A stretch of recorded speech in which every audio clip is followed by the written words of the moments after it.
Excelentíssimos munícipes do Concelho de Azambuja, excelentíssimos munícipes com funções autárquicas aqui presentes, excelentíssimos munícipes com funções nas mais diversas instituições, excelentíssimos munícipes do público, toda a comunidade que constitui o nosso Concelho de Azambuja. Nesta data assinalamos mais um aniversário da Revolução de 25 de Abril de 1974, mas este ano não é só mais um, é o mais um.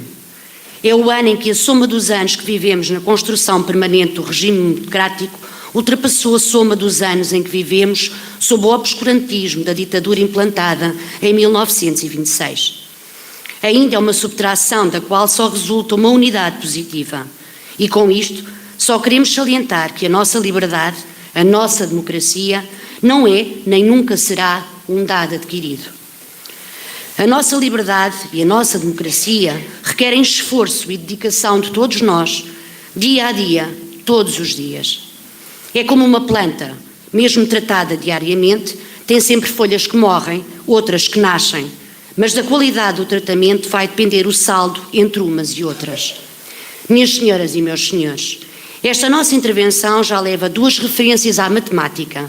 Continuemos então a recorrer à matemática para assinalar o estado atual da nossa democracia, o deve e o haver da nossa liberdade.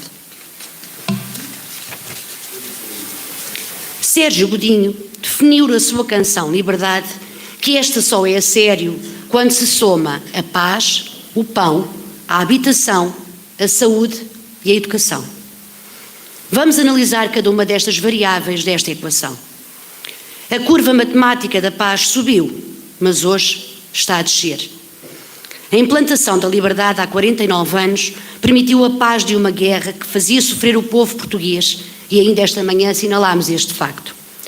Mas também fazia sofrer os povos dos países africanos que lutavam pela sua independência e hoje, conosco, convivem fraternamente na comunidade dos países que falam a nossa língua. Sofremos as consequências de uma guerra que julgávamos impossível na Europa do século XXI, mas o povo ucraniano sofre incomparavelmente mais face à agressão da Federação Russa e do seu ditador Putin. Estamos ao lado da luta pela liberdade do povo ucraniano, saudamos solidariamente os cidadãos ucranianos que fazem parte da nossa comunidade. O que trazemos hoje simbolicamente ao peito é uma afirmação solidária de quem não confunde a história. A responsabilidade da guerra é sempre de quem agride e não de quem se defende. Apoiamos a legitimidade da defesa, apoiamos a ajuda para que se defendam. A curva matemática do pão subiu, mas hoje está a descer. Não temos dúvidas que nos últimos 49 anos houve melhores condições de vida para os portugueses. Não há dúvidas que são as sociedades democráticas que privilegiam, sem espartilhos, a iniciativa dos cidadãos, as que conseguem produzir mais riqueza e, melhor, a sabem distribuir pela comunidade em geral. No entanto, as dificuldades económicas são hoje maiores do que já foram. Cada vez mais famílias vivem abaixo do limiar de rendimento que lhes permita uma vida digna. Cada vez mais o salário comum é o salário mínimo. Uma sociedade de salários mínimos é uma sociedade dependente e sem esperança. Quando o drama das famílias é como chegar ao fim do mês, que espaço é que há para pensar a médio ou a longo prazo?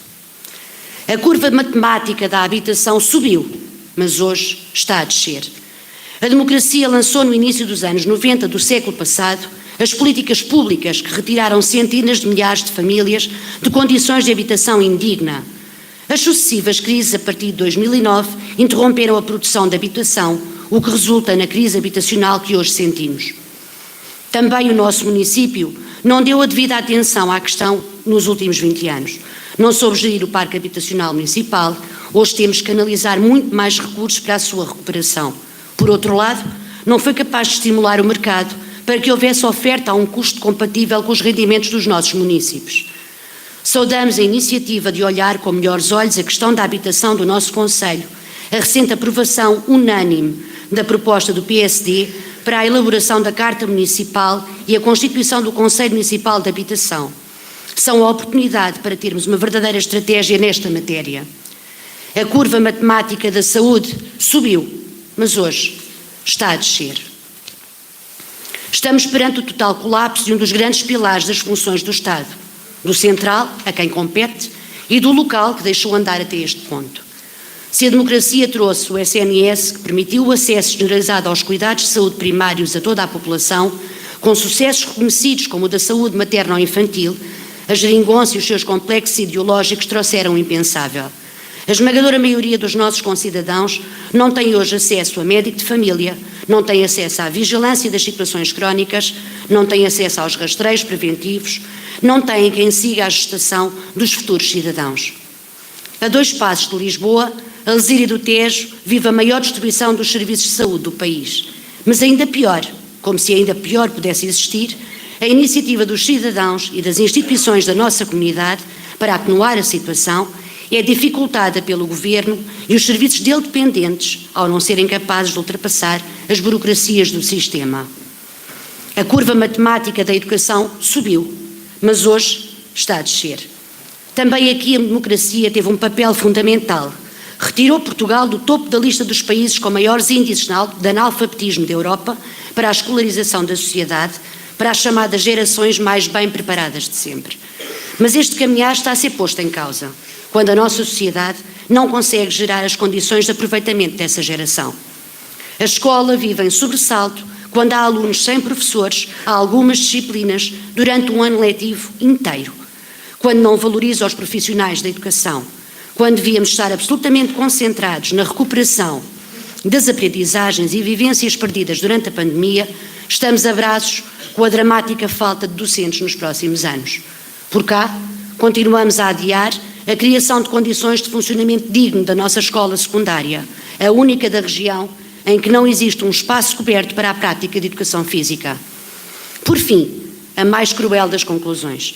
O Estado não cumpre o seu papel cada vez que um jovem não pode prosseguir os seus estudos por razões de carência económica. Em resumo, se as variáveis da equação são menos paz, menos pão, menos habitação, menos saúde e menos educação, o resultado é menos liberdade. Minhas senhoras e meus senhores, não nos esquecemos de referir o resto da estrofe de Sérgio Godinho.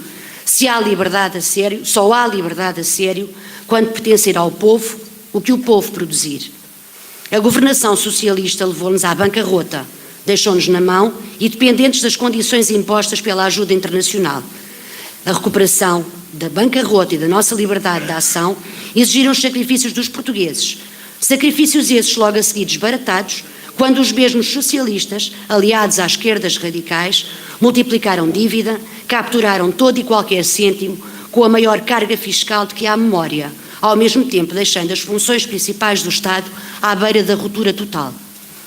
Quando a um trabalhador de baixo salário, o Estado fica com mais de metade do rendimento do seu trabalho em impostos, em taxas, em taxinhas, em impostos diretos e indiretos, não pertence ao povo o que o povo produz. Quando um trabalhador decide aumentar, quando o empregador decide aumentar o salário ao seu trabalhador, verifica que no acréscimo de custos vai mais dinheiro para o Estado do que para o trabalhador. Não pertence ao povo o que o povo produz. Concluímos com o que falta da estrofe. Só há liberdade a sério quando houver liberdade de mudar e decidir. Parafraseando o capitão Salgueiro Maia, na madrugada de 24 de abril de 1974, por terras da Zambuja passou a caminho de Lisboa, perante o Estado a que isto chegou, está na hora de tomar a liberdade, de decidir e de mudar. Viva o 25 de abril, viva a liberdade, viva o Conselho da Zambuja, viva Portugal!